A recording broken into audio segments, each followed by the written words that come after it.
Hello and welcome.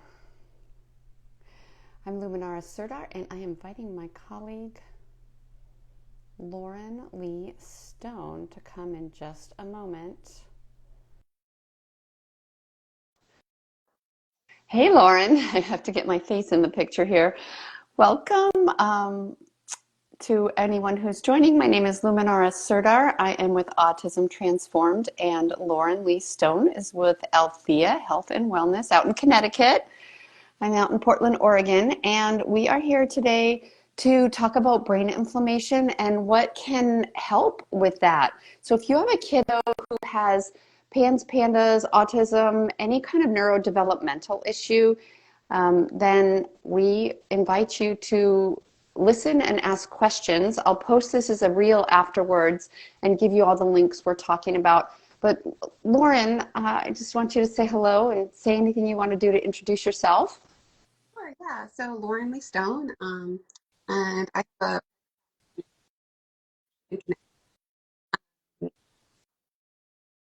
oh, uh,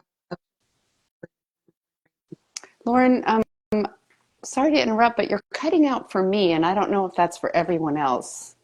oh, Your voice was cutting out. I just moved, so let's see if that helps. yeah. Can you hear me now? Is that okay? Yes. Okay, yeah. So yeah, my I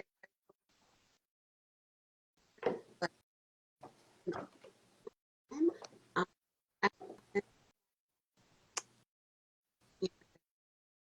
You're still cutting out. I'm sorry. I'm trying to move where I have a good connection and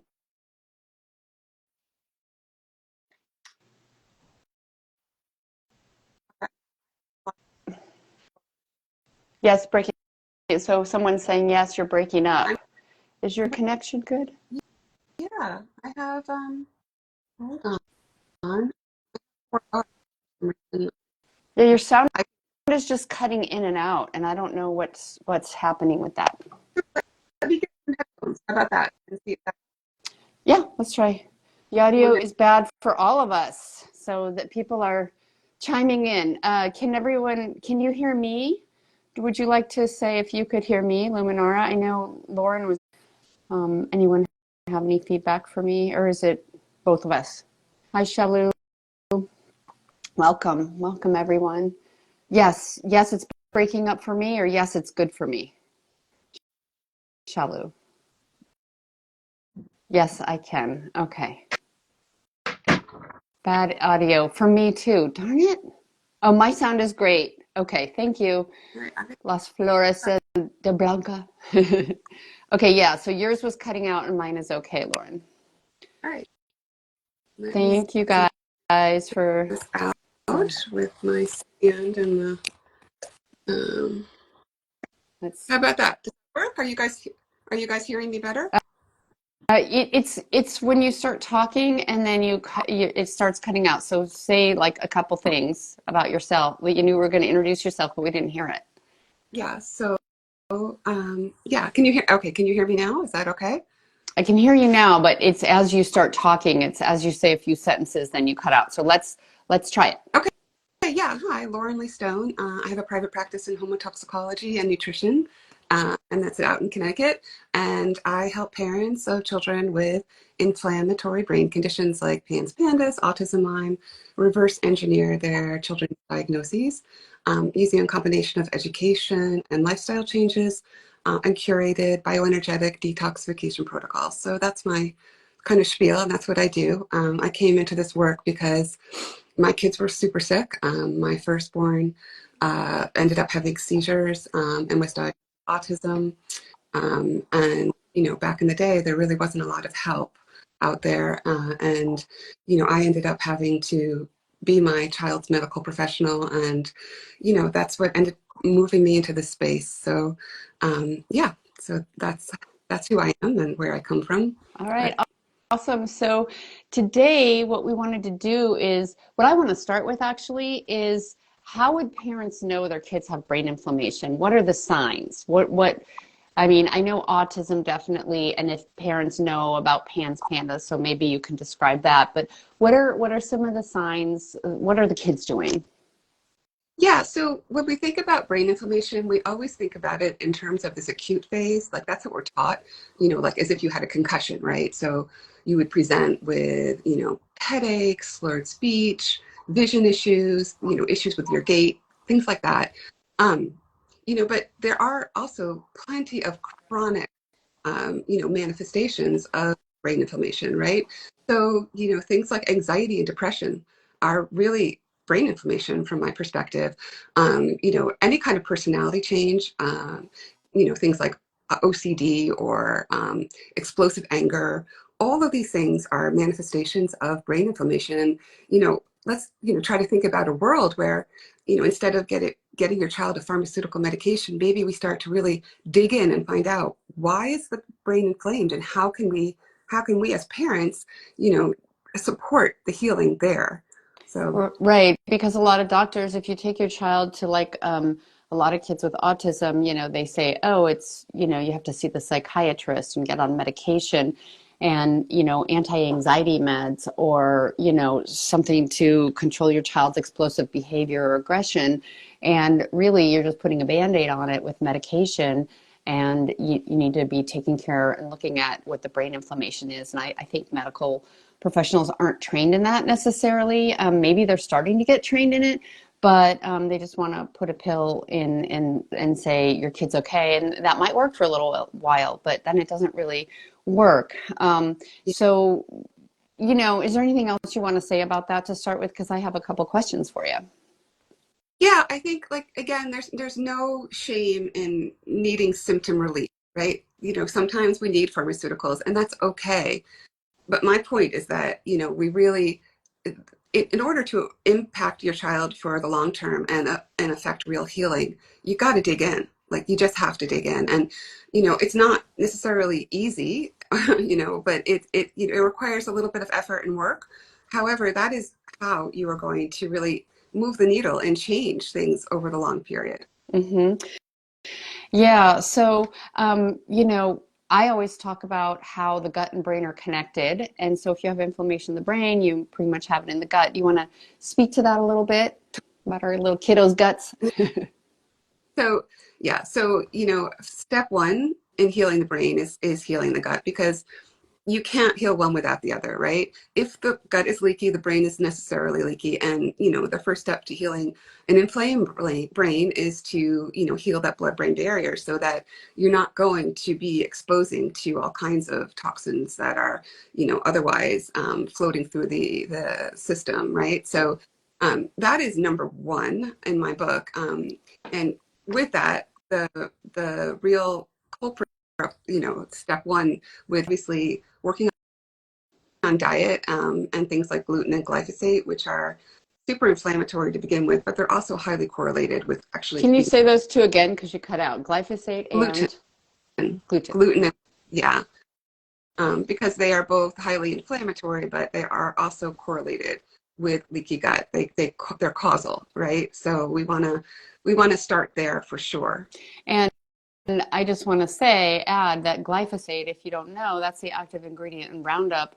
And when it was first discovered, I want to say in the 60s or 70s, it was patented as an antibiotic. Mhm. So if you are eating stuff with glyphosate sprayed on it, you are adding antibiotic to your child's gut every single time you give that food. And so imagine what it's doing to the gut microbiome. We need those good microbes in the gut. They help us out in so many ways. They make neurotransmitters for us. They're precursors to neurotransmitters. They make vitamin B12. They help us break down foods. They have a lot of functions and they work in conjunction with us. So if you don't have as many good gut microbes and you have more bad ones because we're killing off all the good ones, then that leads to inflammation, leaky gut, all those things you were Yeah, saying. yeah, absolutely. And an interesting fact, glyphosate, when it was patented, it actually targets the microbiota in the gut that help us make dopamine and other even the neurotransmitters, our feel-good neurotransmitters. So it's just a lose-lose. Exactly. Yeah. Yeah. So go ahead. Well, I wanted to ask, what else might parents look for when we're talking about, you have to heal the gut? There's other things besides just the brain inflammation. What do you see in the kids you work with that parents should be looking out for? So I see a lot of dysbiosis, a lot of the microbiome that's really off, and that you really kind of need to do some testing for. So that I would highly recommend getting together with a practitioner who can help you with that. But I do see oftentimes the our kids' guts are very alkaline because they have infections that cause this kind of alkalinity, and it creates a really happy environment for those bad bacteria like the staph and the strep, Klebsiella, all those histamine producers that cause even more inflammation and that, add to the leaky gut. But there is that for sure. I Well, see, just real quick, you mentioned the Klebsiella and the histamine producers. Tell us what that might look like on the outside of a child. We know what's happening in the gut. You and I know what's happening in the gut, but what might a parent look for? yeah, this is your kid who's highly reactive to foods, the kid with like the belly aches, and the rashes. Also, kids with environmental allergies often have these kind of really high histamine gut producers. So they're just inflamed. So it's that systemic inflammation, that expression of systemic inflammation. Okay, awesome. And might they have rashes and, Absolutely, like when they react to foods, they might have red cheeks, red ears, eczema, psoriasis, right? all of that, and congestion. Oh, right, Nasal congestion. right. Yeah, big one. Yeah, like chronic runny nose, maybe chronic ear infections. Hmm. Absolutely. Yeah. hmm And let's talk about for a moment how you might help the gut. So here we have parents on this live, and we'll have them watching the reel. And what is like the first step a parent might take to help with these things? Because it drives you crazy, right, as a parent? Yeah. Like the first step is always to start to eliminate the inflammatory foods. And that, across the board, that would be glyphosate, foods that are conventionally grown and sprayed, and gluten. And then you need to dig into your child's individual, reactivity, right? So, for example, my kids, we had to eliminate gluten, dairy, soy, and then banana actually was a big trigger. Everyone's a little bit different, right? Eggs as well for quite a while. Um, so you want to be sure that you are reducing the inflammation in the gut. You're not adding to the leaky gut. And then once you've done that, you also want to look into, from my perspective, you really need to start to look into things like food additives and really toxic tagalongs that are in our foods, and sort of move in a direction of having foods that are, you know, organic, clean, things that we prepare at home rather than packaged foods. Um, Unprocessed. right, you know, that will take the load off. And then an easy, so an easy switch too would be to really dig into fats because they're an important, part of this toxic overload. So you want to start to avoid things like, your seed oils, like the corn oils and the canola oils, and move into more the healthier fats that, like the avocado oil or olive oil or coconut oil that will really help to, also feed that microbiome in a better way. I want to add to that, and that is, we nutritionists and practitioners look at it from avoid this oil, but I think for real practical hands-on parents, it's like chips, corn chips, potato chips, eating out at restaurants, use these bad oils. Anything that's fried, you're looking at your chicken nuggets, your French fries. So if you make it at home in your air fryer with coconut oil or olive oil or something, that's going to be your alternative. Yeah. Um, I think that, if you look at all the processed foods around, they all have these crappy things in them. And then you also mentioned the tag-along bad ingredients. And can you mention what some of those might be? And they're going to be in these processed foods, right? Yeah, 100%. I mean, there are, obviously we all know about food colorings. I think that was something that thankfully came to the fore, like, 15, 20 years ago with Feingold. That was a really great correlation that food colorings actually cause ADHD in kids. Um, Mm-hmm. But there's so much more than that. We have, microplastics, heavy metals. We have really toxic chemicals that are, masquerading as food products, right? Yeah, so there's a great book one of my colleagues wrote called The Pantry Principle. Highly recommend it. It has a real, an in-depth list of the ingredients that you want to avoid, right? So yeah, anything if you're reading it and you don't understand what it is, then I would say it's probably not great. Um, yeah, Okay, I just wanted to reinforce that's the pantry principle. And is that Mira yeah. Desi? Yeah, I know her. Yeah, I've met her.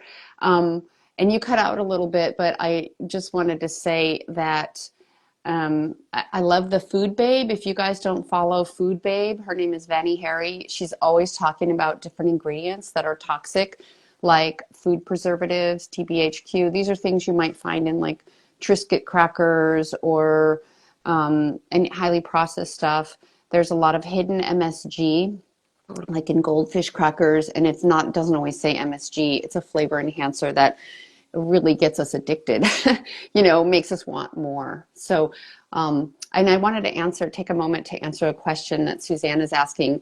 She asked, do we do videos on autistic kids? So I'm not quite sure what you mean. What we're doing today is we are helping any kids with brain inflammation, but I work specifically with kids with autism. So we don't have autistic kids in our videos necessarily, but we are talking about how to help kids with autism and Pans Pandas. Do you want to describe what Pans Pandas is? Because maybe some people have noticed that and they don't even know what it is. Yeah. So I got into Pans Pandas because my boys ended up, manifesting my middle child with really radical personality change at the age of 8. And he went from a, loving, kind of happy guy to one who could not experience joy. Like literally was, we have photographs of him where he spent 2 years where he couldn't even smile. Alongside that, he started to exhibit really intense OCD and rage, a lot of ritualistic behaviors. It was really, really intense and scary, scary time. I mean, he became very violent. So yeah, terrifying. But yes, if you medically, it stands for pediatric autoimmune neuropsychiatric disorder associated with strep. So what happens is a child gets exposed to strep, the immune system is already dysregulated, and by and large dysregulated from all the things we've been talking about so far, right, in this conversation. And so the immune system is unable to deal with the streptococcal infection. And strep is a stealthy bacteria. And it plays with what's called molecular mimicry. So it hides out in tissues that look like the basal ganglia of the brain, which is where we have our dopamine receptors in the brain. And so when the immune system is dysregulated, it's unable to recognize the strep for what it is, and it ends up creating an autoimmune reaction in the brain, attacking that basal ganglia. So you get fluctuations in dopamine, which cause, the downstream symptoms, which, include those personality changes, anxiety, depression, rage, oppositional behaviors, OCD, tic disorders. It goes on and on. And then PANS is a bit of a later diagnosis, and it stands for pediatric acute neuropsychiatric syndrome. And with this diagnosis, it's more than just strep. So it can be strep plus other things. And oftentimes, that is what it is. Like, it's not just strep. It's strep, it's mold, it's also Lyme. It can be Epstein-Barr. It can be, any number of exposures that can, cause this basal ganglia inflammation with the resulting neuropsychiatric symptoms. Yeah, but the bottom line is that your immune system is dysregulated, so it's not attacking the right targets, but it's also attacking the brain and maybe areas in the body itself where it shouldn't be. And that's a system-wide immune system regulation issue. And I just wanted to say, Lauren, we talked about already diet changes that people can make, taking out inflammatory and toxic foods and putting in good stuff. But That's only the first step. So can you just describe, it's a little more complicated than that, and every child is different because every child has their own biology and makeup and weak spots, so to speak. Hmm. So can you just go through a process because you have a master class coming up soon, and can you speak a little bit to that and say kind of what the process has to be? It's a little bit of a marathon versus a Yeah, sprint, and I think our parents with autism know this at this point. It's not take a supplement and you're better. So can you describe your yeah, process? yeah, absolutely. My process is based in homotoxicology, which is all about, how the body is able to react, how the body reacts to toxins, and what to do to gently unwind that toxic overload. It's really based in this idea that, you know, immune dysregulation is all about toxic overload, and because the immune system, it can't distinguish between an infection versus a chemical versus a heavy metal, it's going to react in the same way, Mhm. which is cause more inflammation, right? And inflammation is good, when you have something acute like a cut, or some kind of, if it's a targeted inflammation. However, when we are exposed to toxins in utero, through vaccines, through the food we eat, through, the air we breathe, right? You are going to end up with a system that is overloaded and dysregulated. So the program is all about unwinding that total load, gently unwinding those individual stressors that caused your child's immune system to be dysregulated in the first place. So, we start by doing a stressor assessment, which is a tool that I created, to try to really create that individual roadmap. What is it? What were the things that brought your child to this place? So I can tell you, for example, in my family, my oldest who had autism, when I created that roadmap for him early on, we found out first and foremost he had genetic differences that caused him to detoxify more slowly, right? So that laid a foundation, and then he had serious gut dysfunction that were overlaid with serious, reactivity to food, so gluten, dairy, soy, and then he ended up being really toxic for me. It was my total load. It was something that I passed on to him in utero, and for him it was mercury toxicity. I had a mercury amalgams in my mouth. I had no idea that they were hurting my child or hurting me, and so he was born full of mercury because it passes the placenta. They don't stay inert in the mouth. So part of our, the major part of our journey, I mean, there were infection and everything else as well, but those were the two sort of the three main points to that unwinding. So in the program that I put together that we're starting at the end of April, it's called Foundations in Healing, and it's an 8 week sort of intensive mentorship really on how to unwind all of those individual stressors. And we get into food, we get into into environmental stressors, and we also take a deep dive into healing the emotional body, because really you cannot heal the physical body without healing the emotional body. So that's also a super important part of this. And as far as like we are doing, I am offering all the families to have individual assessments on the NES bioenergetic scanning system. So they will have like curated bioenergetic protocols that will help to open those channels of elimination to help to nourish the body in different ways, and actually begin that, a gentle detoxification. There's two things I want to point out about what you said, and I see the questions. I'll answer those in a sec. Um, One is your son had autism past tense, so I want you to say something about that. And the second one was that I heard you say everyone has their own hit of environmental stress and emotional stressors. And so I just want to really emphasize that every child is unique and different and may need a different thing than the next child, even a sibling. Yep. So can you say something about your son, Aiden? So, so yeah, so when I was pregnant with Aiden, it was my first child, and I was, really young. I was in graduate school. I was super healthy. I, did everything the doctors told me, right? And I even had a fully natural birth. Like I didn't have any, I refused all medications. We ate organic, everything. Um, and yet, he was born super sensitive, sensitive to sound, sensitive to touch, and I mean, and really, really colicky. Like he would scream and writhe from 4 p.m. to midnight every night.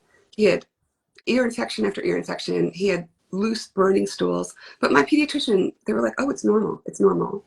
And then he had started hand flapping, doing the stimming when he was 3 months old.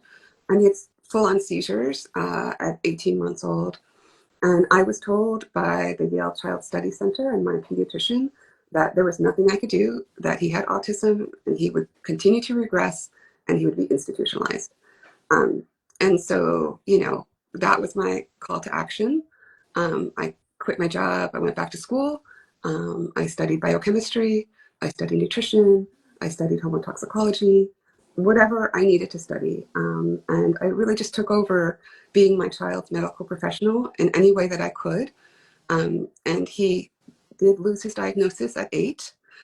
He's now 28. He's getting married this year. He just finished his PhD.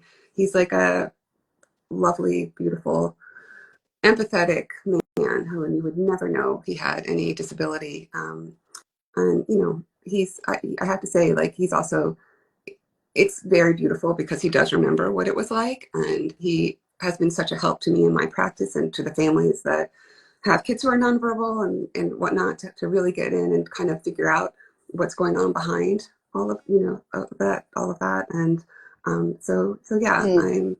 yeah. Thank you so much for sharing that because it really gives parents hopes and we saw some hearts and someone said love to hear this story. Thank you and just your dedication and persistence is amazing. You're a wonderful mama and practitioner. There's a couple questions that I'd like to answer, and if anyone else has questions, you can type them in. Do you recommend camel milk for the gut and immunity regulation? So what do you say to that? Again, it's individual. Chamomile is great for some kids and it's not great for others. So yeah, there's not a one size fits all, but if it works for your child, that's amazing. It has worked in the past for a lot of kids. Yeah, I agree. And then why do PANS kids flare after dental surgery or after they lose teeth? So, so losing teeth is super interesting because in that tooth pulp, there's, really all kinds of incredible immune cells in there. And, oftentimes we can see, for example, that the immune system will start to work a little bit more because you're getting that influx of really great, you know, just a new kind of immune perspective in the body. But with dental surgery, there's a whole other thing going on there from my perspective. I mean, that, if you're giving your child anesthesia for any reason, you really have to be careful. And well, you have to be careful about everything in the dentist's office. That's a really long other conversation, but there's just so much that can go wrong in a dentist's office. And the teeth, they sit on acupressure points so they can affect other parts of the body as well, depending on what's going on. So yeah, there are multiple answers to that question. Yeah, I agree. And I want to chime in something. Um, Dental surgery, you're going to use anesthetic. In my practice, I found that people just, the nervous system hangs on to anesthesia, and it can stay in the body for such a long time and create problems. And so you're again messing with the nervous system and the immune system, as you said. So there's so much biochemistry that can happen, right? It's going to be unique and individual to each person as well. Najla is asking, is FRAT test necessary to do? This genetic test, the FRAT test. Do you know about it? Yeah, I mean, I guess it depends on how your child is expressing. Like if you're Mhm. not, if you're if your child is, expressing with all kinds of, mast cell issues and whatever else, and it's it's like a hot spot and you can't figure out what's going on, then yeah, I mean, additional testing is always really helpful. Yeah. I think you want to eliminate certain things that could be happening, but honestly, I just have to say my degree's in genetics. And, I did cloning and molecular biology in a lab for years and was part of the Human Genome Sequencing Project. And I don't put a lot of faith in the genetic testing. Yes, you can see where the mutations are, your SNP mutations and your mutations with your detox pathways or dopamine pathways, things like that. But honestly, I truly believe it's more of an epigenetic problem than a genetic problem, and that our genetics can change. So just because a doctor gives you take a genetic test and he gives you these results, don't think that it's set in stone. I think all of that can change. Just like our brain is plastic, we found out 20 years ago we have plasticity in our brain, in our neurons. Things can change. And I want to leave everyone, or leave you, mama, with the hope that things can change. It just because it's this way right now doesn't mean it's going to be this way tomorrow or in a year or 10 years or whatever. You heard Lauren's story, if you were here, about her son who lost his autism diagnosis at age 8 because she dug in and did the work that was necessary. I wish we didn't have to do all this work, but we just kind of live in this toxic world now. Mhm. Yeah, it's not conducive to health, especially for our children. Yeah. Well, so each generation of mom has the toxins from her mother and the mother, the grandmother, and then we're delivering that. Lauren, I'd love for you to repeat that because I didn't hear you. You kind of Oh, cut out there about the mother and the grandmother. yeah. The toxic load is cumulative, which means that our moms today are more toxic than my mom's a generation ago. We accumulate toxins from the mother, from the grandmother, the mother down to us, and we deliver all of that toxicity for babies. So it's just it's not like our children are born at a disadvantage, Hmm. right? Yeah, sometimes I see the clients I work with and how toxic the kids are, and I'm like, where on earth can they be storing that in their bodies? I just can't imagine. But and the more I learn, the more I think, well, we store them in fat cells, we store our toxins in fat cells, and deep down too, because just because we release mercury once doesn't mean in 5 years we're not going to have to release more. It comes out in the deeper places to the more surface areas. And then I feel like we really store a lot in our fascia, in that space in between the Mhm. cells. And as we're detoxing, as we're letting go of things, more and more is coming out. We could see some symptoms as that happens, but it seems like it's endless to me sometimes. And we need to live a detox lifestyle, Yeah, really. yeah, I would like to speak to that because, yes, my son, for example, lost his diagnosis at 8, but the story doesn't end there. It's, he has to be, I mean, he's super sensitive, as is everyone. Am I losing you?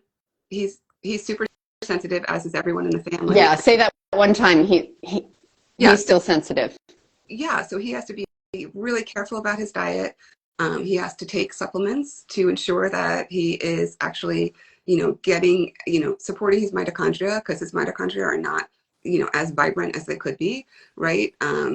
He has to be sure he is sleeping well and, all of the things that, and going outside and grounding and, and he understands that as an adult because, in his teenage years, he resisted and didn't do those things and he got sick.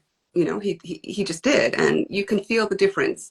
But in any case, it's not, you don't just heal and then it's done. We have to be vigilant, constantly vigilant, especially, if you're somebody like me and my family who are, we are sensitive and we don't detoxify as well as others. So, it's a constant, it's a lifestyle. Mhm. Yeah. I agree. Nacha is asking, what can help to reduce the glutamate level in the body? Ooh. Yeah, well, first of all, cut out the exposure, right? Be super, super careful about foods. Um, And and that then, would be MSG, but autolyzed yeast extract. Like if you Google what are other names for MSG, you'll get a whole list of all the different things. And so you have to keep checking ingredients and make sure they're not in there. They're flavor enhancers. There's all kinds of code names for them. And yeah, you have to take those out. yeah, and the other thing to be super aware of is that many of our kids preferentially will shunt other molecules into glutamate. So, things like glutamine for our kids with autism, or the inflammatory brain conditions, really I would not recommend giving, because that glutamine is it's great for healing the gut and we need it. However, our kids will take that glutamine and make more glutamate. So, when you're trying to unravel, you need to look into also what you're giving as far as supplements as well. Mm-hmm. Las Flores wants to ask us to speak a little bit about how mold affects kids, especially babies. That's a really, that's a 3-week course in and of itself. Yeah, mold is highly inflammatory, obviously. And, the thing I think that we want to understand is that, you think about the nasal passages, and mold will often collect and make a pretty little home deep inside the nasal passages, which is really hard to get at. And those that sits right on the brain. So all the mycotoxins that those spores are releasing go directly to the brain. So we're talking about like a highly inflammatory process, and that's not even in other ways that it can impact you, but just as far as brain inflammation, which is what we're talking about right now, it is really toxic. And, if you have that from day one, you can negatively impact, absolutely. So it's important to mold, sure. Yeah. Yeah, you really have to look in your house and take care of things, mold behind the sinks in the bathrooms and all that. It's super important. And I want to add to that that mold toxins are very nasty, and they biochemically they can get in the mitochondria and stop our energy production or make it way worse. And they can also, so even if you're giving mitochondrial support, there could be mold toxins in there that kind of mess up the assembly line of producing the ATP, our energy. And then also, they can sit on the detox mechanism. So this can be one of the things, we talked about poor detoxification and maybe have the genetics for that. But if you take what I've found, I've muscle tested people and looked at their methylation pathway and some detox pathways. And I look at the genetics, and then I look at the protein. Every gene codes for a protein that does work. So I'll look at the enzymes. And what I find is more than on the DNA, the toxins sit on the enzymes. And so it's like putting a wrench in the gears, and then they don't work. But if you take the wrenches out of the gears, the machine starts working again. And so I would say that to mold toxins too. But yeah, exactly what you said about the baby and cleaning it out. There's a question about any supplements to help with that. I heard NAC does. Do you agree? Again, nausea, NAC, I mean, it can harm some people, it can help other people, and it's really about what's going on with their biochemistry, and testing is so important. Do you have anything to add to that, Lauren? Yeah, I mean, NAC, so take NAC to increase, you most of our kids have low glutathione levels. And so we do want to try to figure out how to increase it. The issue is that glutathione is made inside the cell, not outside the cell. So, when you're giving the component parts like NAC, you want that cysteine, but cysteine outside the cell can also become, very inflammatory and can be, an excitotoxin to the brain. So we want, it's figure out what the best way is. And I think, what Luminara said with muscle testing is really the best way to determine what supplements will be helpful. But yes, increasing glutathione, which is really the point of departure for the NAC supplementation with regards to mold, is a good track to be on if you can figure out how to do that, safely. I want to riff off that a little bit, and that is that DMG and TMG, which is trimethylglycine and dimethylglycine, has also helped to increase glutathione using a glutathione cream or supplement itself. Usually doesn't get inside the cell. It's usually too big, unless it's maybe liposomal. But, glutathione has 3 amino acids, and cysteine and glycine are just 2 of them. But, you have to count on the body to work to be able to use those and put them into the glutathione. And then even if you do increase the glutathione nausea, What happens is if that's phase 2 of our detox reactions inside our cells, if phase 3 isn't working, which is actually getting them outside the cell, that's not really going to help. That's why you have to take a look at the whole system, not just one piece of it. You read about these supplements that help, but unless you know what they do and what happens downstream or upstream, you can be getting yourself into trouble. That's why we need to look at each child individually. 100%. Yeah. All right. Well, I think we're going to wrap it up, Lauren. Thank you so much for being on here today. And thanks, everyone. Great questions. And just go ahead and talk about do you have another master class coming up, or is it just the course? Just say that again. So I have the masterclass I did is on the course webpage. So you guys can take a look at that as well. But the course Foundations in Healing, it begins at the end of April. And yeah, so I would love to see any and all of you there. It's a great, I think it's a great offering. There's just a lot of education and really actionable steps that everyone can take. So Yeah. And when I post this as a reel, we'll have all the links and the information that you can get to the Foundations and Healing course that Lauren's offering. And this is if your child has brain inflammation, autism, PANS, and you're like, what do I do next? This is a great step. So go watch her master class. And thanks everyone for being here. And thank you so much, Lauren. You're a gem. you, it's been so great. Thank you. All right. Take care, everyone. Bye. Bye.